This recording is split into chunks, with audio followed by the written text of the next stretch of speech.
Ashrafi coaching classes के इस YouTube platform पर आपका हार्दिक स्वागत है दोस्तों। आज हम बात करने वाले हैं मध्यकालीन भारत इतिहास के बारे में वस्तुनिष्ठ क्वेश्चनों की, जो कि आगामी भर्ती परीक्षाओं के लिए वेरी इंपॉर्टेंट क्लास रहेगी दोस्तों। और हम आज ये जो वस्तुनिष्ठ क्वेश्चन है दोस्तों, इनके बारे में चर्चा करेंगे। तो आपको इस क्लास को एंड तक जरूर देखना है, क्योंकि आपके भविष्य का सवाल है ये दोस्तों, और यहाँ से आपके भविष्य में क्वेश्चन पूछने की पूरी संभावना रहती है दोस्तों। तो आप इस क्लास को एंड तक जरूर देखना ना भूलें दोस्तों, क्योंकि हमारा जो सबसे पहला क्वेश्चन है दोस्तों वो है कि इबादत खाना कहाँ स्थित है। इबादत खाना कहाँ स्थित है? फतेहपुर सीकरी, करोल बाग, फिरोजाबाद या दीन पनाह के अंदर स्थित है दोस्तों। तो इसका जो सही आंसर है वो कौन सा है दोस्तों? फतेहपुर सीकरी है। कौन सा है? फतेहपुर सीकरी।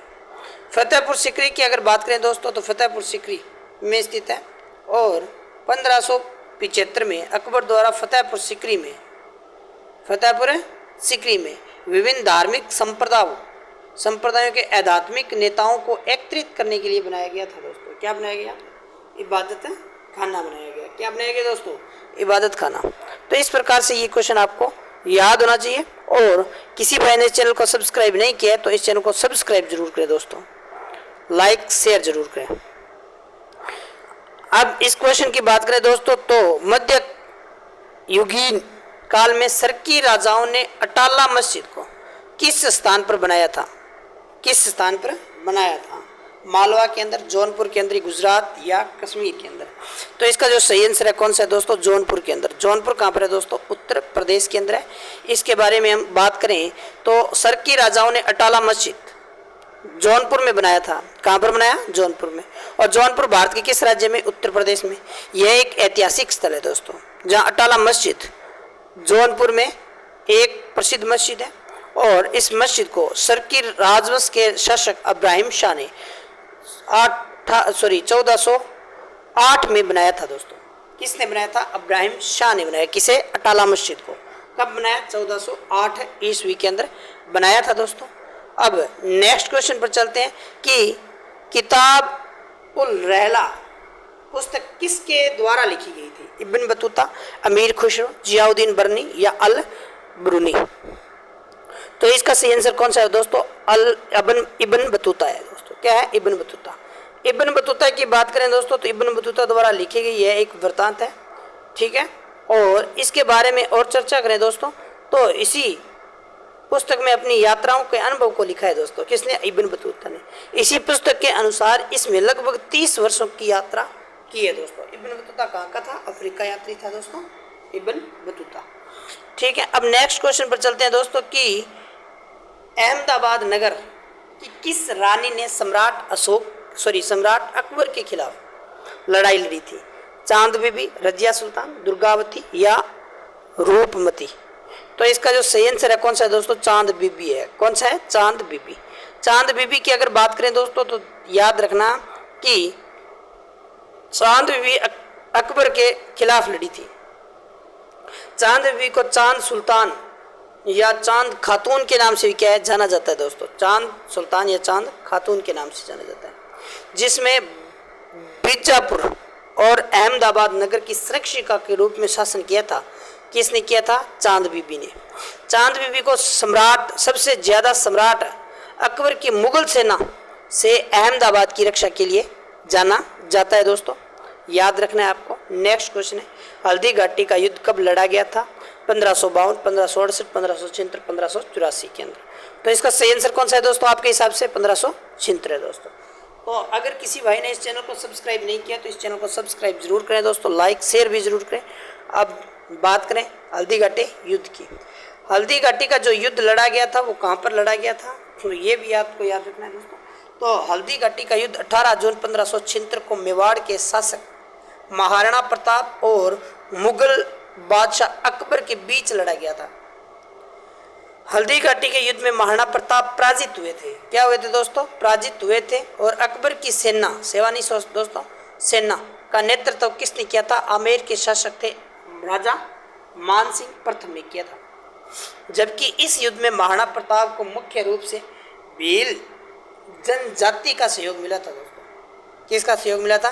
भील जनजाति का सहयोग। नेक्स्ट क्वेश्चन है दोस्तों कि भारत के इनमें से किस युग मुगल शासक ने अंग्रेजों को सूरत में पहला कारखाना स्थापित करने की अनुमति दे दी थी? शाहजहां, बहादुर शाह जफर, औरंगजेब, जहांगीर। तो इसका जो सही आंसर है कौन सा है दोस्तों? तो इसका सही आंसर क्या है? जहांगीर। क्या है दोस्तों? जहांगीर है। जहांगीर की अगर बात करें तो जहांगीर ने अंग्रेजों को सूरत में अपना पहला कारखाना स्थापित करने की अनुमति दी थी दोस्तों। कहाँ पर? सूरत में। 1608 ईस्वी में इंग्लैंड के राजा जेम्स प्रथम के दूत कौन थे? कैप्टन हॉकिंस भारत पहुंचा था, जहां से वह मुगल सम्राट जहांगीर से मिलने आगरा गया। कब? 1600 कब गया था दोस्तों? 1610 ईस्वी में गया था। आगरा मिलने कब गया था? तो 1613 में गया था दोस्तों। और पहली बार मुलाकात कहाँ हुई थी? तो इसकी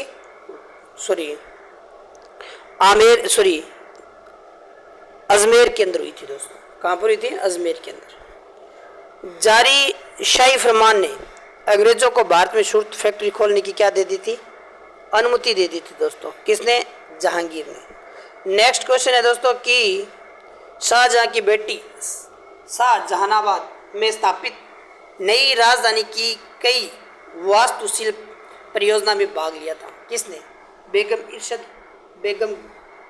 गुलबदन बेगम या रोशन आरा, जहां आरा। तो इसका सही आंसर कौन सा है दोस्तों? जहां आरा, क्योंकि शाहजहां की बेटी का नाम क्या था? जहां आरा था दोस्तों।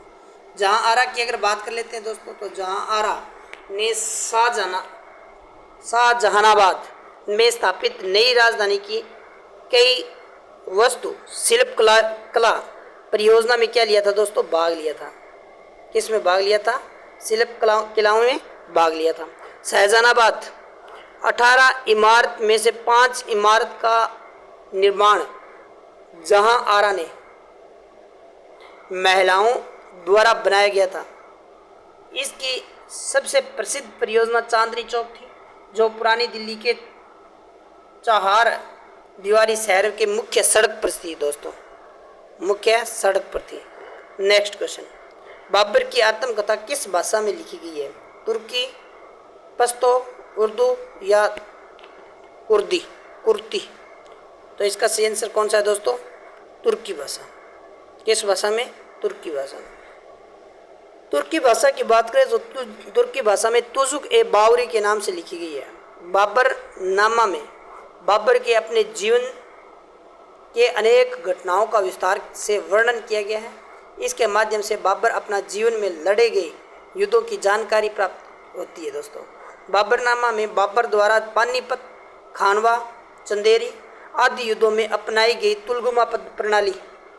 तुलगुमा युद्ध प्रणाली और अन्य नीतियों को सही से वर्णन किया दोस्तों तुजुक ए बावरी के अंदर। अगर पूछे तुजुक ए तैमूरी किसकी है? तो तैमूर लंग की है दोस्तों। किस वर्ष में औरंगजेब की मृत्यु के बाद भारत के विभिन्न हिस्सों में मुगल प्रशंसकों के तहत कई क्षेत्रीय साम्राज्य सत्ता में आए थे? तो 1705 में, 1706 में, 1707 या 1708 में। तो इसका सही आंसर कौन सा है दोस्तों? 1707 है। क्या है? 1707। 1707 में ईस्वी में औरंगजेब की मृत्यु के बाद भारत में विभिन्न हिस्सों में मुगल शासकों के तहत कई क्षेत्रीय साम्राज्य सत्ता में आए थे दोस्तों, जिसके कारण पर्सिया के नादिर शाह, अहमद शाह अब्दाली आक्रमणकारी भारत में आक्रमण करने आए थे दोस्तों। नेक्स्ट क्वेश्चन, निम्नलिखित में से किस राजा को औरंगजेब के छत्रपति शिवाजी महाराज के विरुद्ध युद्ध के लिए भेजा? तो बहादुर शाह जफर, आदिल शाह, मान सिंह, जय सिंह। तो इसका सही आंसर कौन सा है दोस्तों? जय सिंह।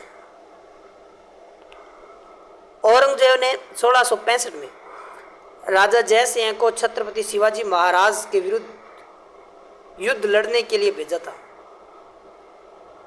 इस युद्ध में राजा जय सिंह ने मराठा राजा छत्रपति शिवाजी महाराज को पराजित किया दोस्तों और तंदू प्रांत शिवाजी महाराज को पुरंदर संधि के लिए विवश किया था। किसने? जय सिंह ने। और पुरंदर की सब संधि कब हुई थी? 1665 के अंदर ही हुई थी दोस्तों। तो आज के लिए बस इतना ही। अगर ये क्लास आपको अच्छी लगी तो ज़्यादा से ज़्यादा शेयर, सब्सक्राइब और लाइक करना ना भूलें, और इस क्लास को एंड तक जरूर देखना दोस्तों। धन्यवाद।